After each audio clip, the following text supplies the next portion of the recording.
আল্লাহুম্মা মালিকাল মুলকি, যে হে আল্লাহ আপনি হলো সমস্ত সাম্রাজ্যের অধিকারী, আপনি হলো সমস্ত জাহানের মালিক, আপনি হলো আসমানের মালিক, আপনি হলো জমিনের মালিক, আপনি হলো আরশের মালিক, আপনি হলো কাবার মালিক, আপনি সব কিছুর ক্ষমতাবান। হে রাসূল আপনি জানিয়ে দেন, কুলিল্লাহুম্মা মালিকাল মুলকি, হে আল্লাহ আপনি হলো সমস্ত সাম্রাজ্যের অধিকারী।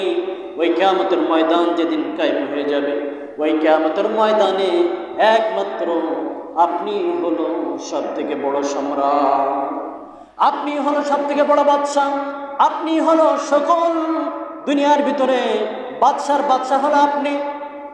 ওই কিয়ামতের ময়দান যেদিন কায়েম হয়ে যাবে, ওই কিয়ামতের ময়দান যেদিন বিচার কাজ সম্পন্ন করার জন্য আল্লাহ পাক রব্বুল আলামিন মানব জাতিকে একত্রিত করবেন, আল্লাহ পাক রব্বুল আলামিন সেদিন সমস্ত মানবদেরকে ইশারা করে আল্লাহ বলবেন, লিমানিল মুলকুল ইয়াউম, আল্লাহ বলবেন আজ দিনের রাজত্ব কার।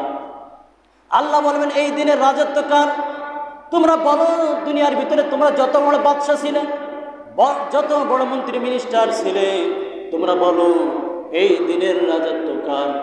তখন সমস্ত মানব দানব, এমনকি জিন ফেরেশতা পর্যন্ত, এমনকি কাফের মুশরিক মুনাফিক পর্যন্ত আল্লাহর ভয়ে সেদিন ডাক দিয়ে বলবে, লিল্লাহিল ওয়াহিদিল কাহার, আজ দিনের রাজত্ব একমাত্র আপনি আল্লাহ পাক রব্বুল আলামিনের জন্য।